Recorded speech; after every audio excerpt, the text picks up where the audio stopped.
ही हाणामारी सुरू आहे शिर्डीच्या साईबाबा मंदिर आवारातील। लाखो भाविकांच्या गर्दीत शिर्डीत पाकिटमार, सोनसाखळी चोर यांचा सुळसुळाट होता। त्यातीलच एक जण भाविकांच्या हाती लागला आणि त्याची यथेच्छ धुलाई झाली। शिर्डीत चोऱ्यांचा प्रकार आता नेहमीच झालाय। पोलिसही त्याची आता दखल घेत नाहीत। देवस्थान ट्रस्टनं तर आपला संबंध नसल्याचं आवांतं। सीसीटीव्ही कॅमेरे लावलेत, पण त्यातून चोर सापडण्याऐवजी फक्त मनस्ताप हाती लागतो। असाच प्रकार सप्तशृंगी परिसरातही, त्र्यंबकेश्वर मंदिर, पंचवटी, गोदा काठावरच्या मंदिर परिसरातही असाच प्रकार सुरू असतो। यात्रा वगैरह स्टार्ट होता है ना, उसके पहले ही उन सब लोगों को अंदर कर लेना चाहिए।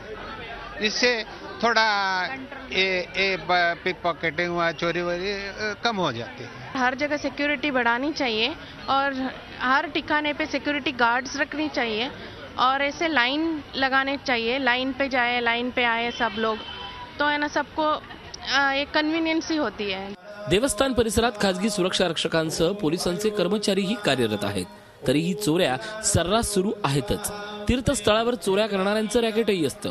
तसंच गर्दीचं निमित्त साधून बाहेर गावाहून येणाऱ्या सीझनल टोळ्याही आहेत। त्यांना पकडण्यात पोलीस मात्र पूर्णपणे अपयशी झालेत। गुन्हेगारांची टोळी आहे किंवा गुन्हेगार आहेत ते अटक झालेले आहेत आणि होत आहेत, पण ते आहे की फक्त तिथे लोकल आहेत असं नाही आहे। ते बाहेरून पण येतात, तिथे भाविक आहेत त्यांना इजी टार्गेट वाटतं म्हणून तिथे येतात, पण त्याच्यापैकी पण काही अरेस्ट होतात। झी मीडियाने या प्रश्नाकडे लक्ष वेधल्यानं तातडीनं कारवाईचं उत्तर पोलीस देत आहेत, पण कारवाईच्या आश्वासनापेक्षा पोलिसांकडून खरोखरच कठोर अंमलबजावणीची अपेक्षा आहे। मुकुल कुलकर्णी, झी मीडिया, नाशिक।